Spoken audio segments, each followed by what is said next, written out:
After the university entrance exams, my nephew, Daniel, wanted to apply for civil engineering. I advised him that studying civil engineering would mean tough, hard work on construction sites in the future. He listened to me and switched to information technology.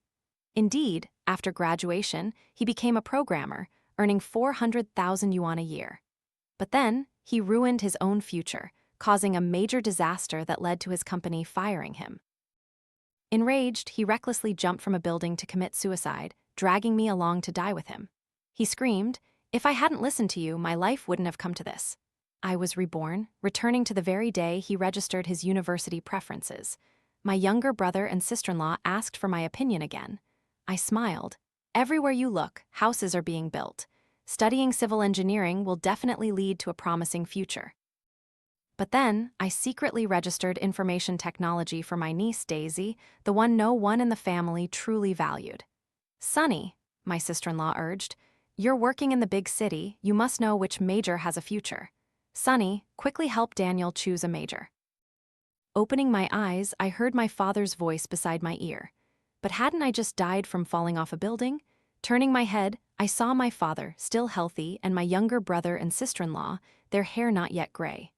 My nephew, Daniel, was still a high school student. It was then I understood I had been reborn, back 16 years in the past.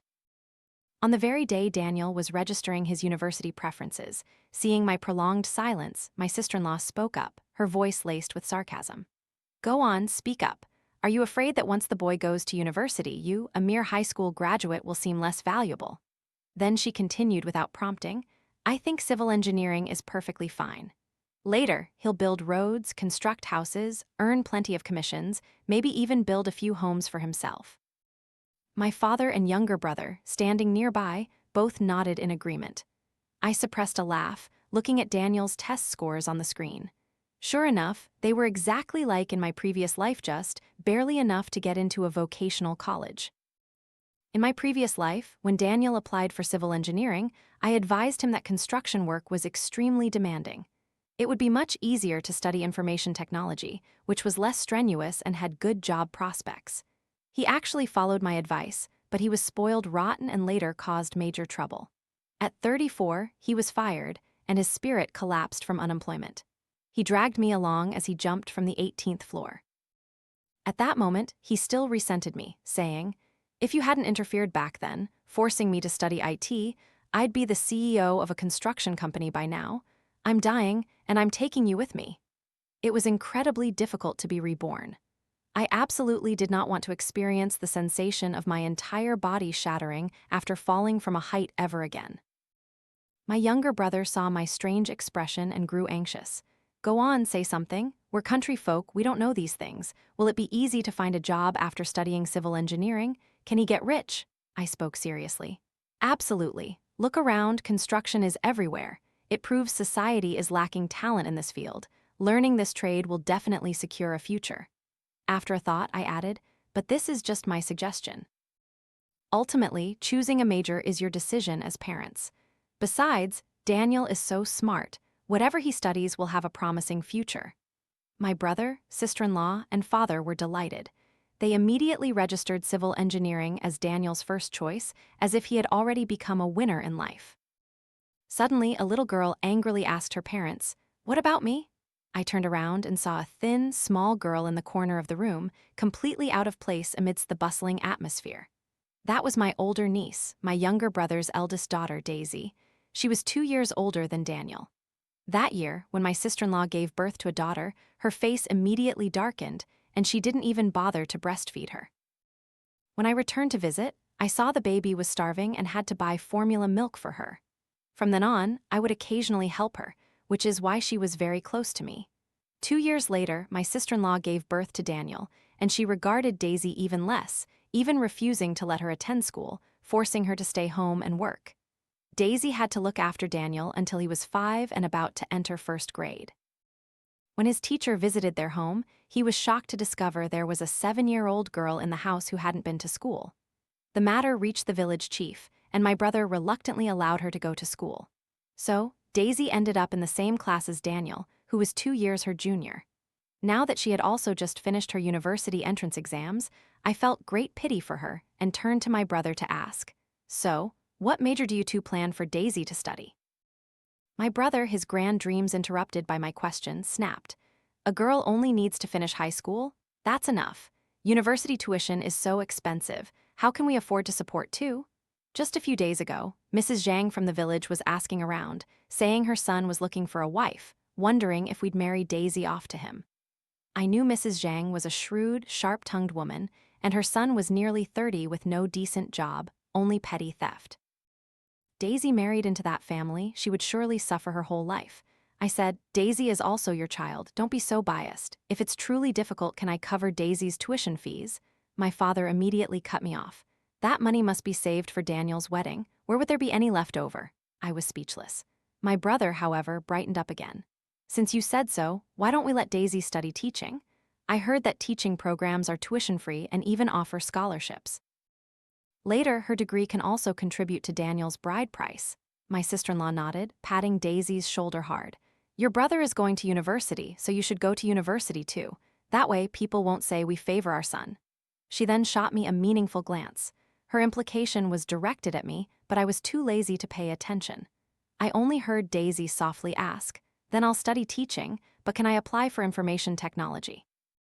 My brother and sister-in-law both looked impatient. Just study whatever. As long as you remember to send money home every month, that's what matters.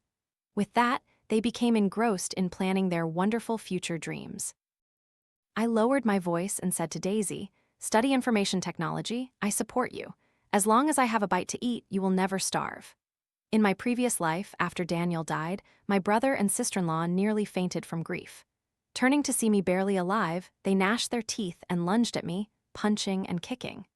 If it weren't for you forcing the boy to study that damn information technology, he wouldn't have lost his job. Driven to madness, even my father used his walking stick to stab me forcefully. If I had known, I wouldn't have let this Sunny go to the city to work. She brought no money home and ruined my grandson, destroying his life. That stab went straight into my chest, causing blood to gush out. I gradually lost consciousness. That very stick was one I had bought for him with money I earned working odd jobs. The three of them, tear-streaked and snot-nosed, carried Daniel into the ambulance. The only one to see me off on my last journey and mourn for me was Daisy. Because of that, in this life, I was determined to rescue that girl from this fiery pit. I looked at Daisy's scores, which were more than 20 points above the top-tier university standard, enough for a 211 project university. I thought for a moment, then told the family, let Daisy apply to Lingnan Normal University. My sister-in-law frowned. Lingnan is too far. Travel expenses will be too much, it's not worth it. I smiled. I work in Lingnan, and every time I go back to the village, I carpool with my coworkers. Daisy can hitch a ride with us, free of charge. Hearing this, my sister-in-law said no more, only mumbling, Sister, you're an aunt, don't be too biased towards Daisy, and quickly help us figure out which university Daniel should choose. I nodded. How about Capital University? The only thing is, it's a bit far. My sister-in-law shook her head. It's too far, I won't feel at ease. I think our city's technical college is fine. Daniel's scores were over 300 points below Capital University's standard, yet she still suggested it. I struggled to suppress my laughter. I chimed in, you mean you want the boy to study close to home so it's easier to look after him, right? Our city's technical college is also good. My sister-in-law immediately clapped her hands. You really do know a lot, sister. The name itself sounds impressive. Studying there, he'll definitely learn a trade. Everyone will respect him when he graduates. In reality, it was just a vocational college, but my brother and sister-in-law had no idea. The three of them, beaming with joy, immediately submitted the application. Daniel, meanwhile, had already run off to stroll in the street. After they left, Daisy finally dared to whisper to me, Thank you, Auntie. If it weren't for you, I probably wouldn't have a chance to go to school. Then she hesitated. But I don't know what information technology is for. I only like math. Does that major involve a lot of calculations? It truly is remarkable how genetics work. Two siblings from the same parents, Daniel was spoiled to no end, his studies were dreadful, and his academic performance was consistently poor. Every weekend, my sister-in-law drove him to the city for tutoring for an entire year, just barely managing to get him enough points to enter a vocational college.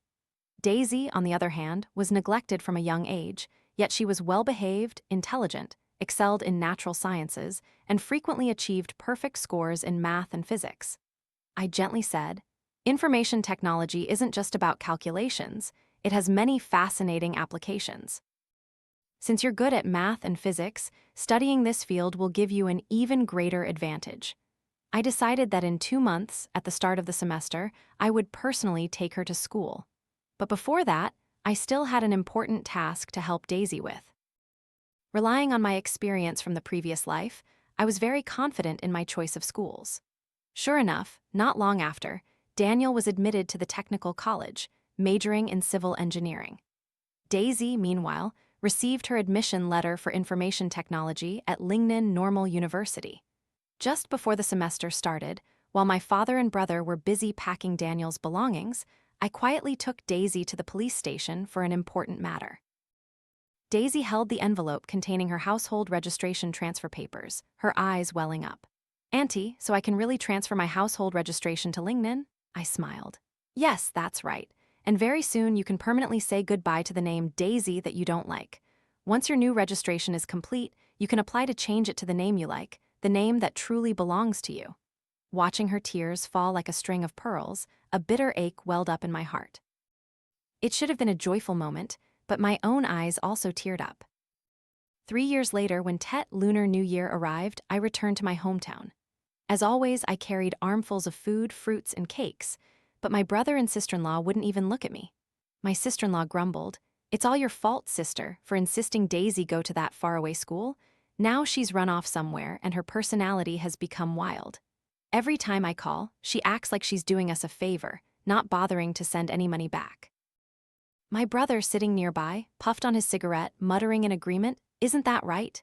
My sister-in-law chimed in, "We originally planned for her to marry early to get some bride price to prepare for Daniel's wedding. Now there's nothing to hope for anymore. 20 years raising her, wasted effort." My father shot me a glance. "Enough, it's New Year. Don't talk about these things anymore. Anyway, my grandnephew is about to graduate and become a manager. By then, there will be no shortage of girls pursuing him, not only not asking for a bride price but even bringing dowries." I thought, really, such a good thing? Daniel never interned, has no experience. What company would hire him, let alone make him a manager right away? After my sister-in-law spoke for a while, I understood. A construction company came to the school to recruit. Daniel submitted his resume and was accepted. The recruiter embellished everything, saying that he could independently manage projects, and after 3 years of good performance, he could become a manager. I didn't bother to expose the lie, only feigning surprise. "Oh, my grandnephew is so capable. When you become a manager, remember to help your aunt." Hearing this, my sister-in-law was overjoyed and nodded vigorously. Who would have thought that the next New Year, my sister-in-law would block me at the gate, unleashing a torrent of abuse. "Sunny lie, it's all your fault that my Daniel has come to this miserable state." As she scolded me, her hand snatched the New Year gifts I had brought. Confused, I looked at my brother behind her. "What happened?" My brother spat, gritting his teeth. "Sister, it's because you told the boy to study that civil engineering. Now he's been sent to a construction site in the mountains, hasn't been home for half a year. There's no phone signal there, he only gets to video call once every 6 months.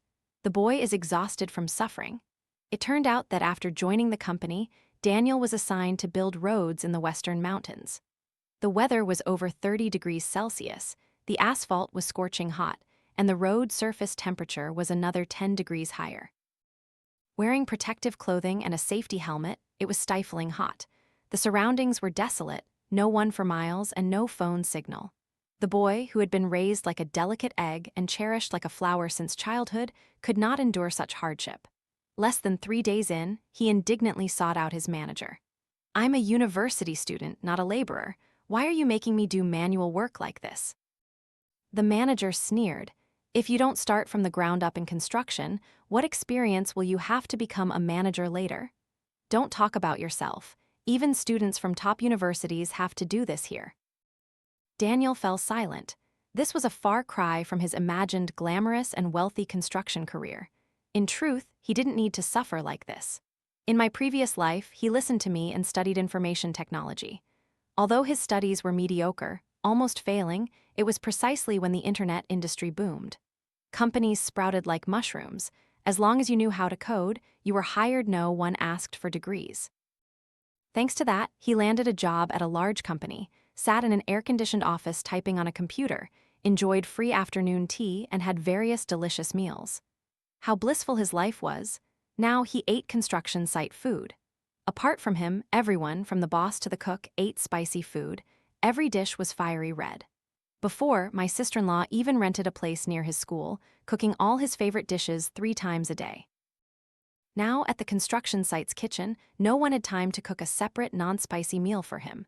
After a few days, Daniel suffered from diarrhea and mouth ulcers, becoming emaciated. Finally, after much pleading, he managed to hitch a ride to buy some food. It was an hour-long bumpy ride, during which he vomited 3 times before reaching the nearest town. After eating a full meal, he video called home, crying hysterically. My sister-in-law wept bitterly. I, however, secretly smiled as I reassured them.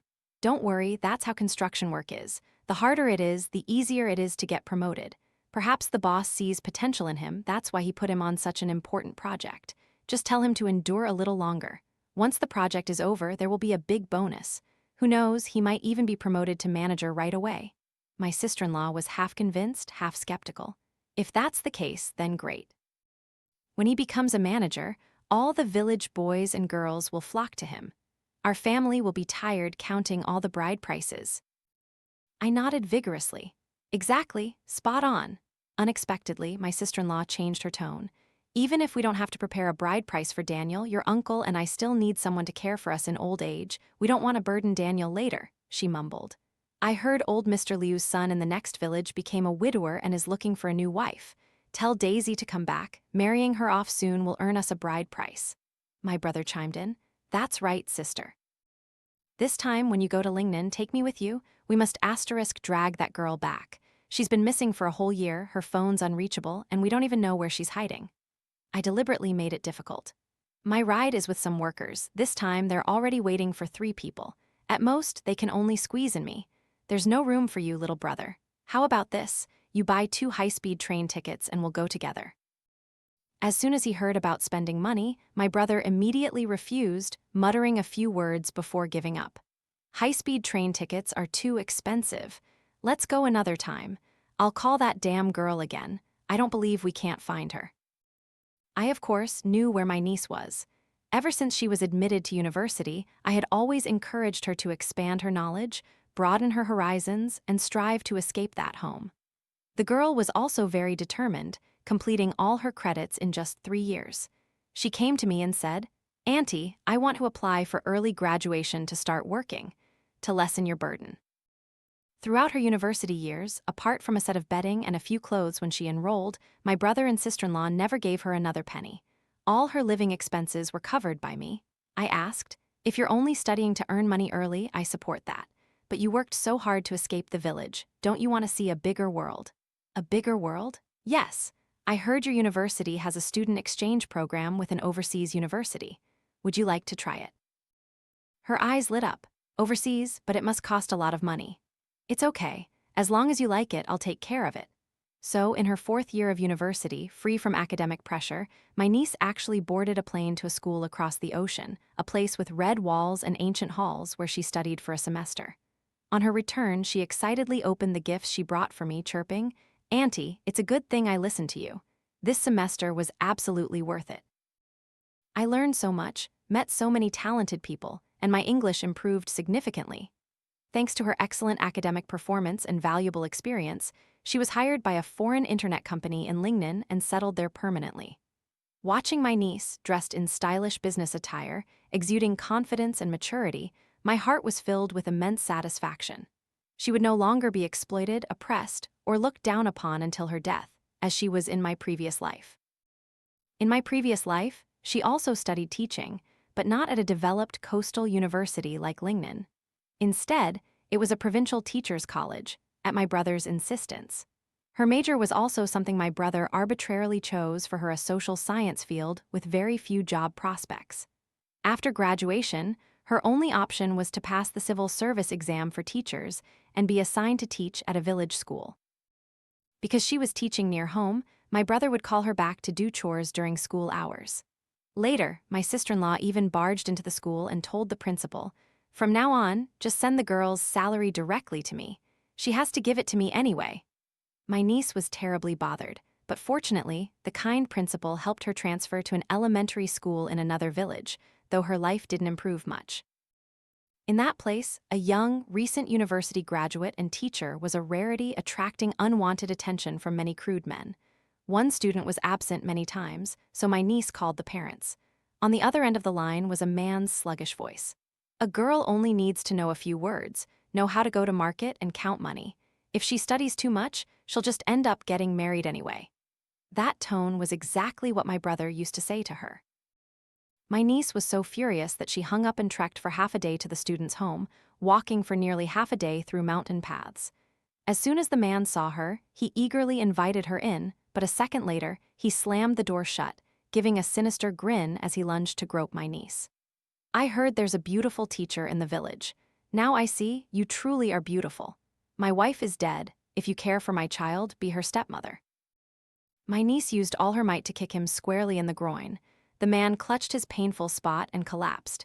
My niece burst through the door and ran for her life, glancing back to see him gritting his teeth and chasing after her.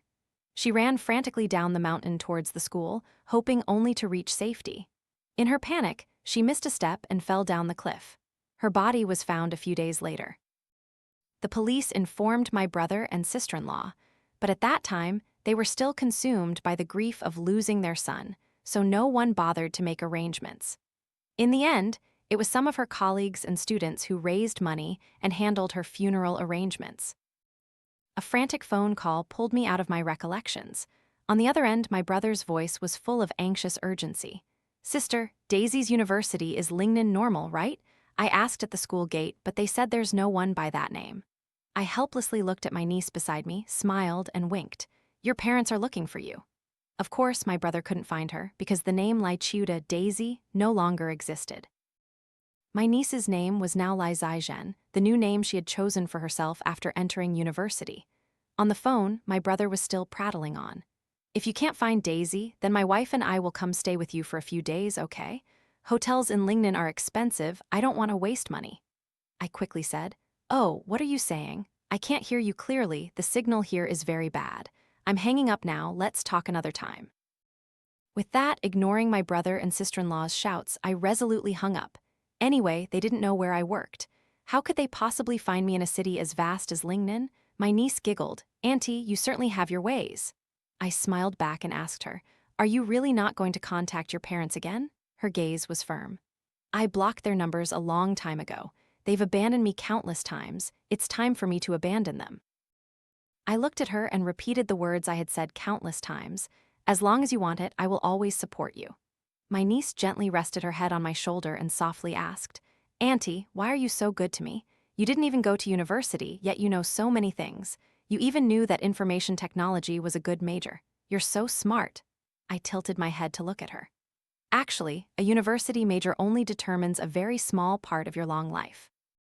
Many people study information technology but never amount to anything in their entire lives. Like my nephew Daniel in my previous life. He also listened to me and studied information technology, but his foundation was too poor. When it came to learning algorithms and subjects requiring logical thinking, he was completely lost, like a duck listening to thunder. He couldn't bear it for long. Mid-semester, he dropped out, went home, crying and throwing tantrums at his parents. "I can't study this, I want to quit school." My brother called me again. "Sister, it's all your fault for telling him to study information technology. He says the teachers are terrible. What do you suggest we do?" I inquired further and learned that the boy didn't even understand the concept of binary. He thought numbers only advanced when a digit was full. I was between laughter and tears, but I couldn't stand my brother and father calling me all day long. In the end, I had to pay out of my own pocket to hire a programmer from a large company to tutor him. Thanks to that, he barely managed to graduate. Afterwards, taking advantage of the booming internet industry, he got into a large company. That company paid very well. Right after joining, he earned $400,000 a year. My brother, sister-in-law, and father were overjoyed, grinning from ear to ear. "Our Daniel is truly talented," they boasted, but no one mentioned my contribution. My sister-in-law even gathered all the money she had saved for half her life and borrowed more to pay for Daniel's down payment on an apartment in the city. When he learned that over 20,000 yuan in loan payments were due each month, my father still worried. So much bank debt, when will it ever be paid off? My sister-in-law immediately replied, Daniel said it himself. He's just graduated and is already earning 400,000 a year. In a few more years, he'll be a manager. Earning millions is a small matter. If this money isn't for your grandson, who is it for? Hearing that, my father even took out the money he had saved for his own funeral expenses and contributed it to his grandson's apartment down payment. Who would have thought Daniel's salary would remain stagnant for over a decade, not increasing by a single cent? With poor skills, unwillingness to learn, consistently bottom-tier performance, no bonuses, and no chance of promotion or raise. His superiors, out of pity for his rural background, tried to keep him from being fired. But seeing his friends and colleagues who joined in the same year all get promoted, he grew more envious, more depressed, and neglected his work even more. Eventually, he accidentally deleted critical database information, causing the website to crash for over an hour. That was a serious internal incident, and at that point, even his boss couldn't protect him. He quickly received his termination notice. At first, he was still confident, thinking, after so many years at a big company, if a new job doesn't offer a 30% raise, I won't even consider it. Yet, for an entire month, he submitted many resumes and got many interviews, but he failed every technical interview. People looked at his bewildered scratching of his head and even asked directly, "Did you really work at a big company for over 10 years? Is this resume not fake?" After several failures, he began to lose heart. At the end of the month, the bank sent a notice demanding mortgage payments, but he had been too wasteful for years and had no savings whatsoever. He called home, crying to his father and brother, but they had already poured all their money into that house. With no other option, he considered selling the house, but property prices had plummeted disastrously then. Selling it wouldn't even cover the debt, still leaving tens of thousands of yuan owed to the bank. Receiving too many debt collection calls, his nerves collapsed. He couldn't bear to live anymore.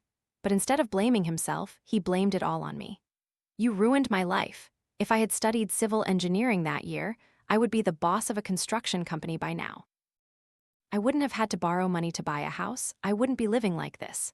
So, using the excuse of inviting me for a meal, he tricked me into coming to his 18th floor apartment, then pointed his finger at my face and cursed. "Sonny Lai, you haven't even gone to university. How dare you lecture me about life? If I hadn't listened to you, I would have built several villas for myself by now." And then he dragged me along as he jumped from the building. "Auntie, what are you thinking about?" My niece's voice pulled me back to reality. I smiled. "Nothing. I was just wondering why your parents are trying to find me in Lingnan this time." She shrugged. "What else could it be, apart from money and a bride price for their beloved son?" She even pretended to be mysterious, winking at me. "People in the village heard that Daniel is making a fortune working on a construction project in the city, and everyone is green with envy. Several families wanted to bring their daughters for matchmaking, but Daniel complained that the house was too dilapidated, afraid of losing face. He kept demanding that his parents renovate the house and buy him a car so he'd have something to show off to the girl's family. Naturally, they weren't willing to spend their own money, so they immediately remembered me, their daughter." I gave a faint laugh. "Can't contact their niece, so they remember me, their daughter." Anyway, in the Lai family's eyes, daughters are just firewood for the stove, only meant to be sacrificed to warm their sons. The following events were recounted to me by the women in the village. My brother and sister-in-law went to Lingnan, couldn't find me, and couldn't find my niece either. Enraged, they had no choice but to dejectedly return to the village. The construction project in the village was also completed, but Daniel didn't receive any bonus money. He went to argue with his boss, just as the boss was in a bad mood. "Am I deliberately withholding your money? Client A hasn't paid yet, so how can I issue salaries?" Daniel was harshly reprimanded by his boss, not daring to utter another word. He returned home and vented his anger on his parents, insisting on renovating the house and buying a car. Fortunately, this time, my brother and father were not as foolish as in the previous life, pouring all their money into the house, so they still had some savings. Unable to bear their son's constant tantrums and demands, they finally scraped together money to renovate the old house and bought Daniel a car worth over 200,000 yuan. Fully equipped, Coupled with his tall stature, Daniel looked quite respectable. My sister-in-law arranged blind dates for him with 3 girls, but none of them satisfied her. Either their family background was poor, or their education level was low. No one was worthy of her golden boy. The 4th girl was pretty, a vocational college graduate, and most importantly, an only child. My sister-in-law liked her more and more, and Daniel's eyes also lit up.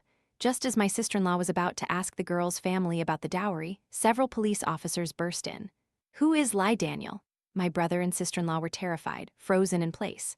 Trembling, they asked, "Officers, what business do you have with our nephew?" The police officer, seeing my frail father, softened his tone. "We just busted a prostitution ring. Someone confessed that Lie Daniel frequented the place, so we're inviting him to assist with the investigation." My brother immediately clutched his head and collapsed to the ground. My sister-in-law stammered, "No, it can't be. The boy is so well behaved, how could he?" But the police didn't bother to listen, quickly escorting Daniel away. The girl's family, of course, packed up and fled, and kindly spread the news throughout the neighboring villages. As a result, the 3 families from previous blind dates also disappeared without a trace. My brother immediately scrambled, asking acquaintances for help to get into the detention center to inquire about the situation, only then learning the truth. It turned out that the construction site was full of men with no entertainment. Daniel was so frustrated that as soon as he returned to the city, he rushed to several disguised massage parlors.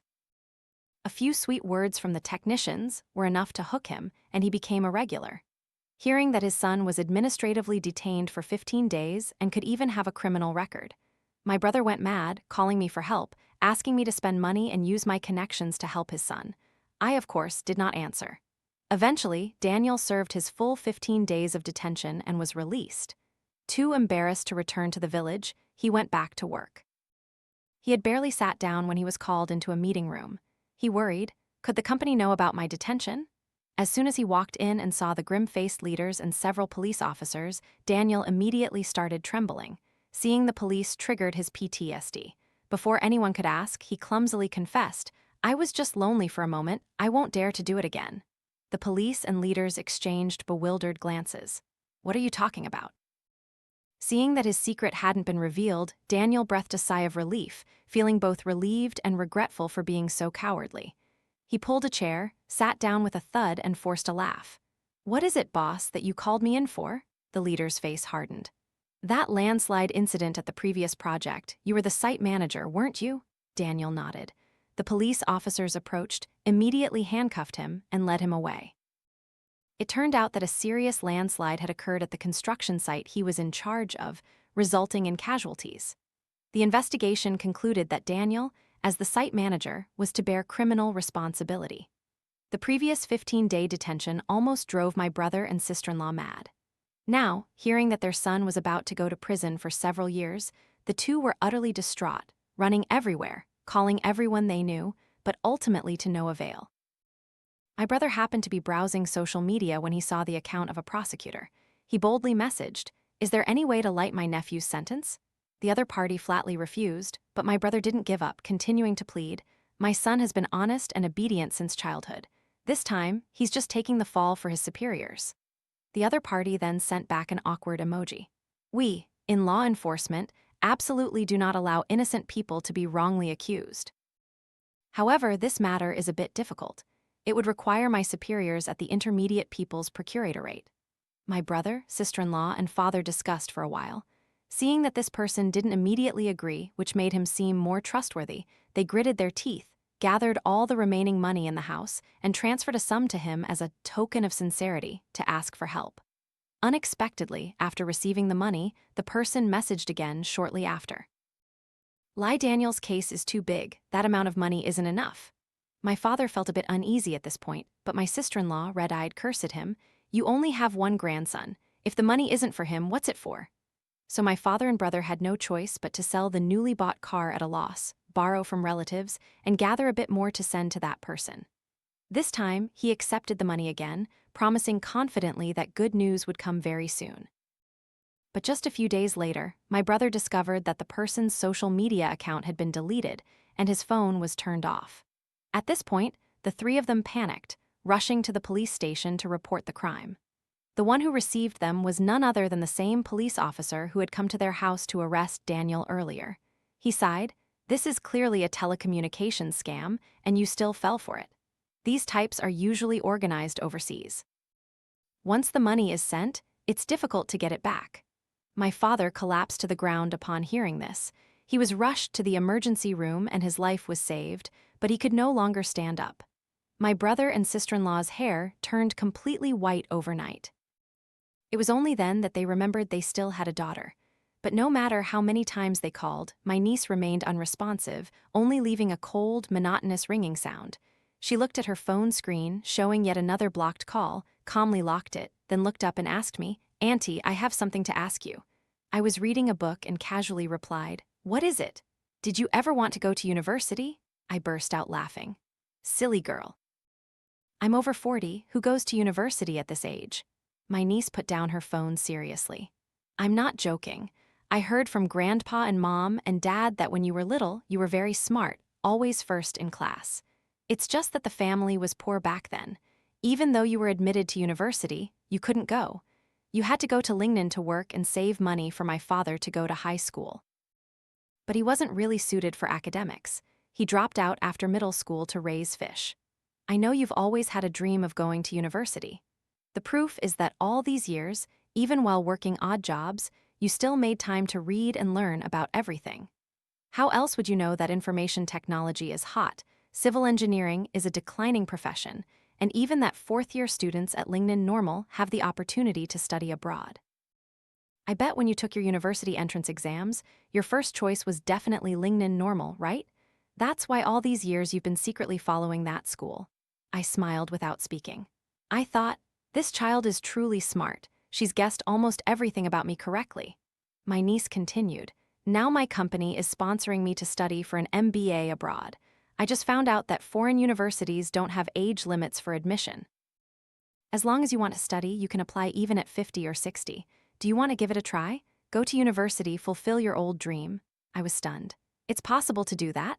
A strange feeling suddenly welled up in my heart. I hesitated, but I've been away from school for so long, I've forgot all my knowledge, and I don't know English. "It's okay, I'll help you review your English, help you prepare your application. When you go to school, I'll go with you, I can take care of you." My niece smiled brightly like a blossoming flower, gently saying the words I had said to her for so many years. "As long as you want it, I will wholeheartedly support you." Epilogue. Under the brilliant sunshine of the West Bank, nothing outshone the smiles of the graduates that day. Among the sea of youthful faces wearing graduation caps, a woman with dark hair and a few crow's feet at the corners of her eyes stood out.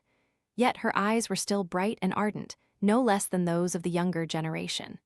That was my aunt, Sunny Lai, 45 years old, the oldest student in her graduating class. When she decided to study abroad, it astonished countless people. An old woman, already halfway through her life, what's she going to school for? Isn't she embarrassed sitting with a bunch of kids? No wonder she's still unmarried at 40. Must have something wrong with her head, right? Hearing these gossipy remarks, my aunt had once hesitated. But when I showed her the introductory video of that university, small sparks immediately lit up in her eyes. To sit in a lecture hall and listen, to freely use the library, to discuss her passions with professors and friends, these things, which university students considered commonplace, were her lifelong dream.